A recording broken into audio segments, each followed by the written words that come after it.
Isto é um HD, ou Hard Disk, que em português significa disco rígido. Esta peça fica dentro do nosso gabinete. É dentro do HD que fica armazenado tudo o que gravamos ou instalamos em nosso computador. Todas as nossas músicas, fotos, vídeos, trabalhos de escola ou de faculdade ficam salvos dentro dessa peça em nosso computador.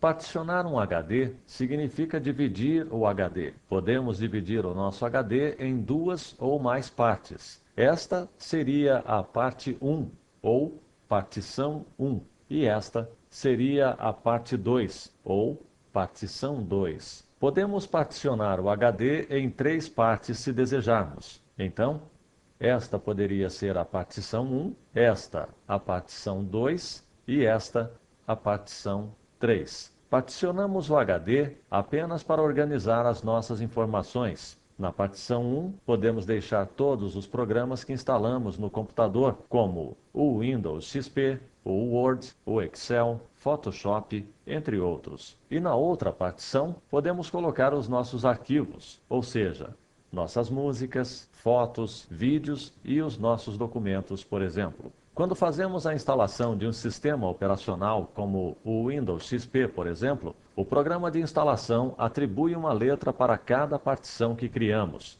Geralmente, a primeira partição recebe a letra C, a outra partição automaticamente recebe a letra D. Se dividíssemos o HD em 3 partes, essa parte do HD poderia receber automaticamente a letra C, esta partição a letra D e esta a letra E. E assim sucessivamente. Um HD é como um balde. Em um balde pequeno podemos armazenar 1 litro, num balde médio 3 litros e num balde grande 10 litros. Quanto maior o tamanho do balde, maior sua capacidade de armazenar água. Com o HD é a mesma coisa. Ao invés de armazenar água, o HD armazena os nossos dados, como as nossas fotos, nossas músicas, vídeos, trabalhos de escola ou de faculdades, por exemplo. E ao invés de litros, a unidade de medida para um HD é byte, kilobyte, megabyte, gigabytes ou apenas giga. Existem HDs de vários tamanhos. Exemplo, 40 gigas, 80 gigas, 250 gigas. Se a capacidade de armazenar do seu HD é de 80 gigas, podemos dividi-lo, por exemplo, em 2 partes. A partição C poderia ter 40 gigas e a partição D o restante, ou seja, os outros 40 gigas. Agora que já possuímos estes conceitos, podemos formatar nosso computador e instalar o Windows XP. A primeira coisa a ser feita é preparar o computador para que possamos formatar e instalar o Windows XP.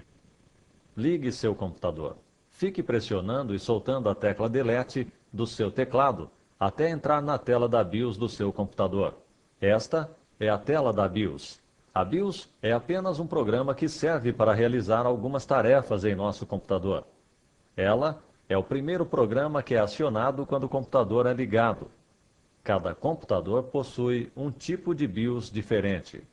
Caso a tela da sua BIOS não seja igual a esta, não se preocupe.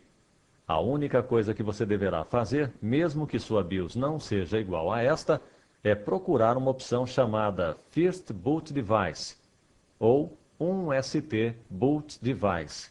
Geralmente, em todas as BIOS, existem dicas na própria tela para ensinar o básico de como manipulá-la. Nesta BIOS, basta pressionar as setas para cima e para baixo do teclado para mover entre as opções de menu disponíveis. Observe. Para entrar em uma opção do menu, basta pressionar a tecla Enter. Pressione a seta para baixo até encontrar a opção First Boot Device, que significa primeiro dispositivo de boot. Tecle Enter. Utilize as setas para cima e para baixo para selecionar a opção desejada. Selecione HLDTST GCE 8520 e tecle Enter. Aí está. Bem simples, não é mesmo? Vamos explicar em detalhes o que fizemos até agora. GCE 8520 é a marca do nosso aparelho de CD-ROM. Em algumas BIOS, ao invés de aparecer a marca do aparelho, aparece escrito CD-ROM. O que importa é configurar a opção First Boot Device para ser o CD-ROM. Isso significa dar o boot pelo CD-ROM. Em outras palavras, significa que, quando o computador for ligado, a primeira coisa que ele fará é ler o CD que está dentro do aparelho de CD-ROM. Agora insira o CD de instalação do Windows XP dentro do aparelho de CD-ROM do seu computador. Para finalizar, pressione a tecla F10 para salvar as configurações realizadas na BIOS. Tecle Enter para confirmar. Seu computador será reiniciado. Fique atento para pressionar a tecla Enter quando aparecer esta mensagem. Observe que o computador começará a ler o CD de instalação do Windows XP que colocamos no aparelho de CD-ROM e automaticamente iniciará o processo de instalação conforme pode-se ver nesta tela. Devemos aguardar até que o programa de instalação conclua esta etapa de inicialização.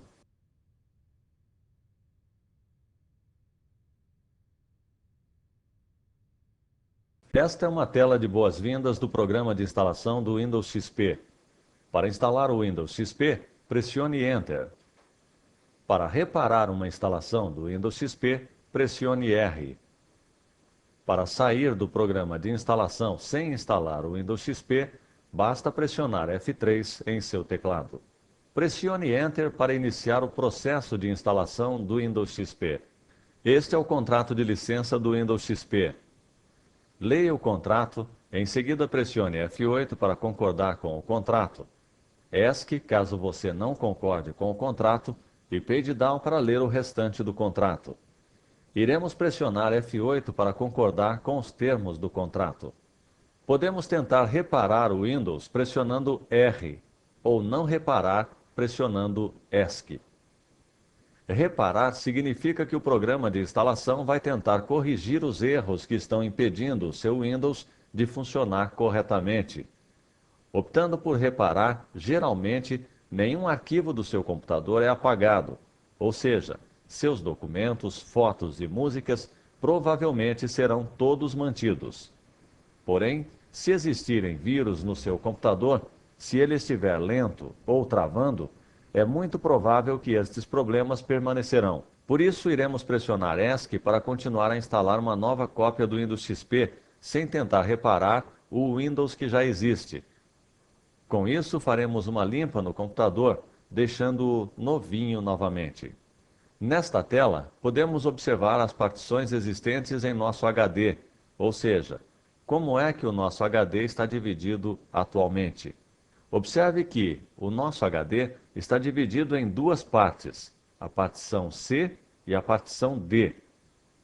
Iremos apagar as duas partições e iremos criá-las novamente em seguida.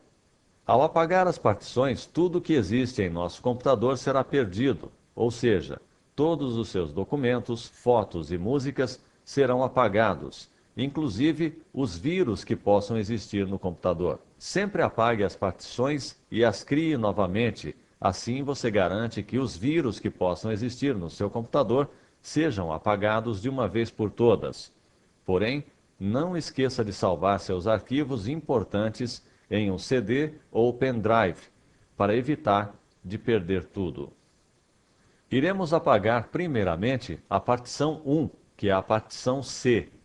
Para isso, iremos pressionar a tecla D, excluir partição. Nesta tela, o programa de instalação está nos alertando que na partição C, que estamos tentando apagar, existe um sistema operacional instalado, como o Windows XP, por exemplo. E se você apagar a partição que contém o sistema operacional, seu computador pode não iniciar novamente. Como dissemos, isso é apenas um alerta, e como iremos instalar novamente o sistema operacional Windows XP, então não há problema nenhum em apagar esta partição. Por isso, pressione Enter para continuar. Leia os dizeres desta tela.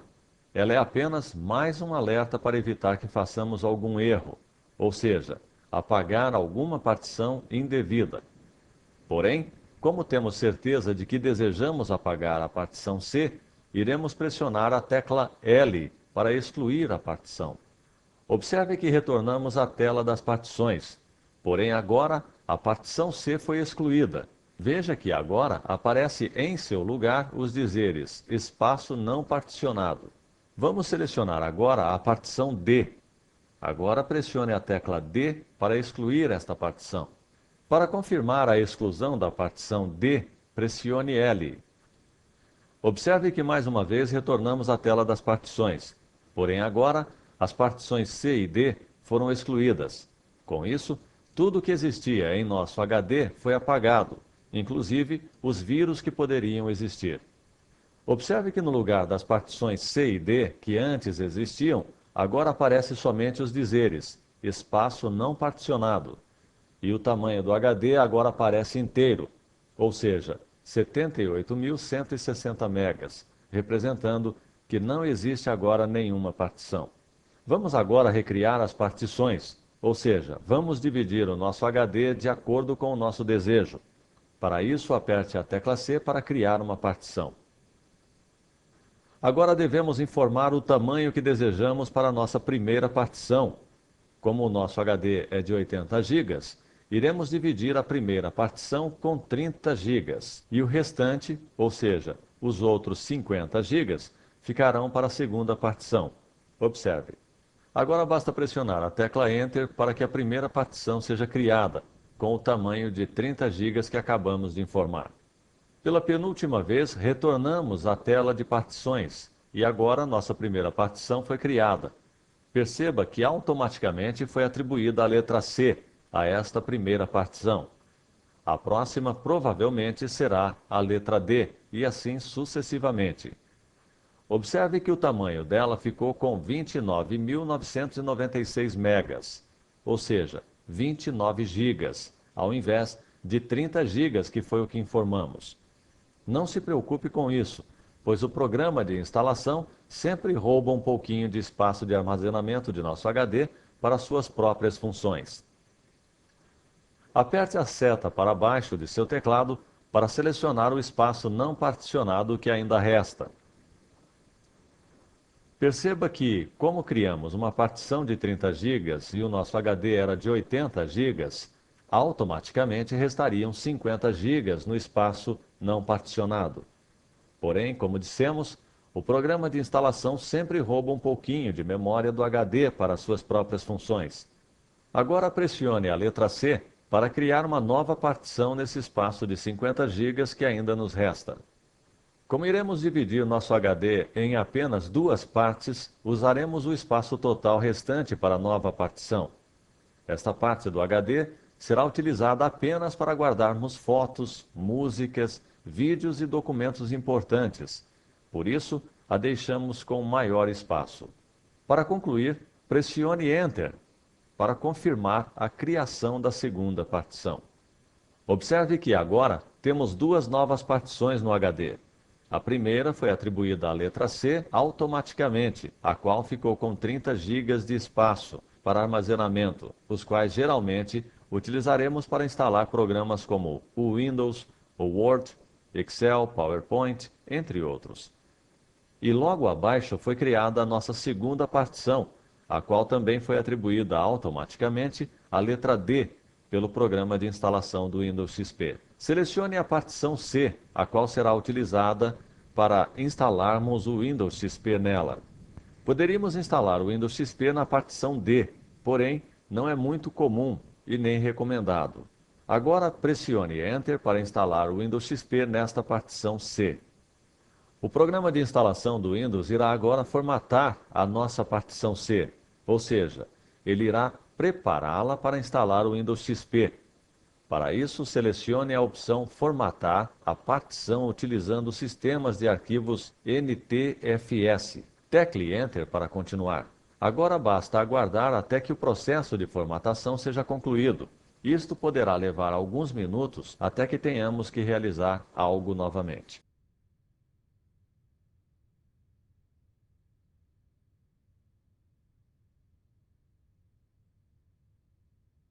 Esta tela ficará parada até que você clique no botão Avançar, para que o processo de instalação do Windows XP possa continuar.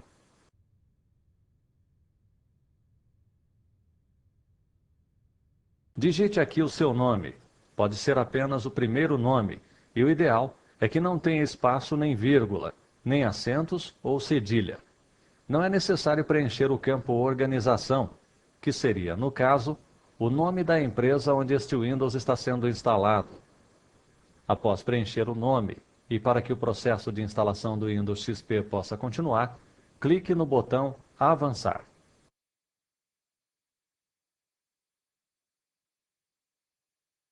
Informe agora o número de série, que em inglês é chamado de Serial Number ou Product Key.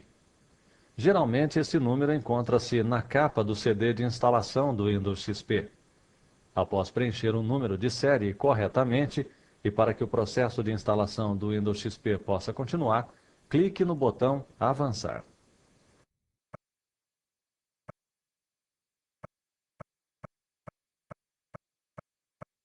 Digite aqui o nome que você deseja dar ao seu computador e, em seguida, digite uma senha e confirme. Para que o processo de instalação do Windows XP possa continuar, clique no botão Avançar.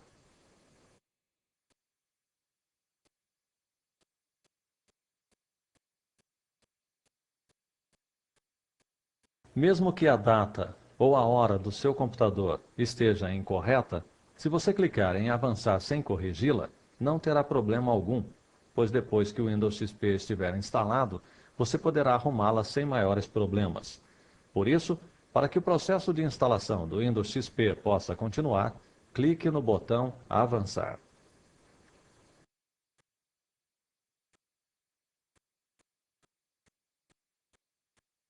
Nesta tela, selecione a opção Configurações típicas. Para que o processo de instalação do Windows XP possa continuar, clique no botão Avançar.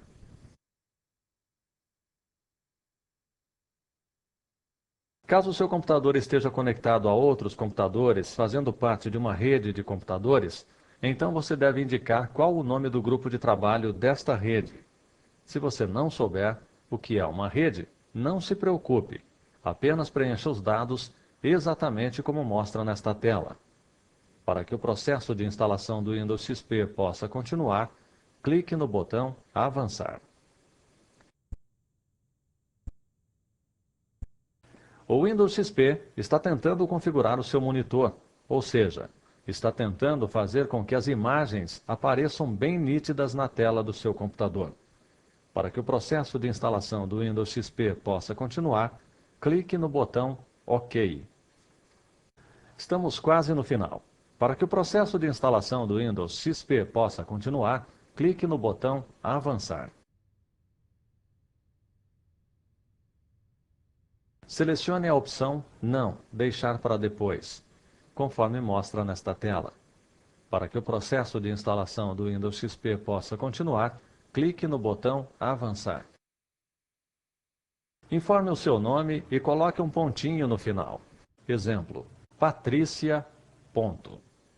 O fato de colocar um pontinho é apenas para diferenciar do nome que demos ao nosso computador no passo anterior desta instalação. Isto se deve, pois o Windows XP não aceita que seja dado o mesmo nome que utilizamos anteriormente. Para que o processo de instalação do Windows XP possa continuar, clique no botão Avançar. Para que o processo de instalação do Windows XP possa continuar, clique no botão Concluir. Parabéns, você acaba de aprender a formatar o seu computador.